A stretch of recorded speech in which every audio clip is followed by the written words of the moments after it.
رسول الله رسول الله رسول الله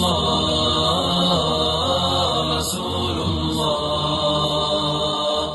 رسول الله ربنا. بعضی مشاکل دیگر خود ملاهای ناملا برای ما ساخته. اون ملاهایی که 4 روز درس نخوانده، قرآن حدیث نمیفهمه، فقط ملایی را کسب زندگی خود جور کرده، مثل نجاری و آهنگری واره.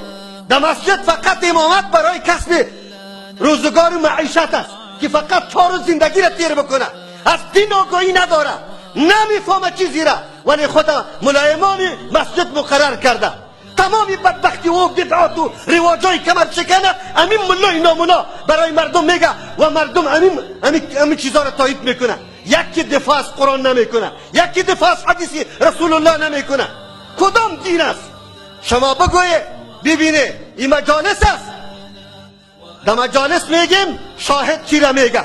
افسوس است وقتی که میگم دریور کسی خسته نمیتونه. در مورد دین است که میخیز هر کس دست خدا بالا میکنه. این دیگه مولا نبود، این دیگه مولا نبود. تو پشت مولا بگرد، از مولا دلیل طلب کو، از مولا پرسون کو. کدام مولای بی غیرت این فتوا را داده میتونه که 2 نفر مرد در قد زنا بره، از عروس پرسون کنه؟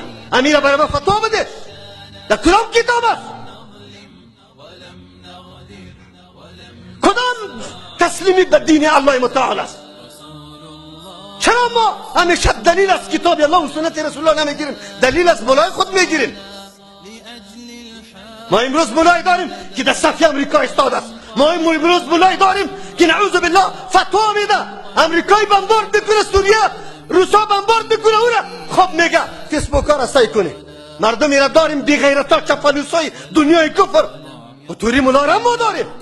مولا تا مولا، مولایی که از کتاب الله بگویه. قرآن برد میگه فاسالوا اهل الذکر ان کنتم لا تعلمون. اهل ذکر اهل قرآن میگه. مولا را پرسون کو چقدر ترجمه قرآن کردی، چقدر تفسیر قرآن کردی که تو فتوا میدی؟ امروز جامعه ما، معاشره ما فقط به نام لا اله الا الله میگیم. لا اله الا الله برای خود دندانا داره، لوازم داره، تسلیم شدن داره. مفت نیست که کسی روان شوه به ملت ابراهیمی خود بگیره. ما تنها همینطور میگیم حالا عروسی اسلامی شد، تنها رقص نیست. عروسی اسلامی همین میشه. کارتا براتون داده شده، در کارتا چند مورد دادم شما را به الله قسم یک موردش عملی شده. از حجاب گرفته تا مهر تا مسئله تمام، یک موسیقی نیست. یک موسیقی در او کارتی که چیزا نوشته شده تنها موسیقی وجود نداره. خیر و خلاص. دیگه کدام اسلامی؟ کدام عروسی اسلامی است؟ تو یک دفعه حدیث کارتم رایت است، همون را مطالعه بکن، بعد از او باز عروسی را اسلامی بکن. دینی را نمیگه.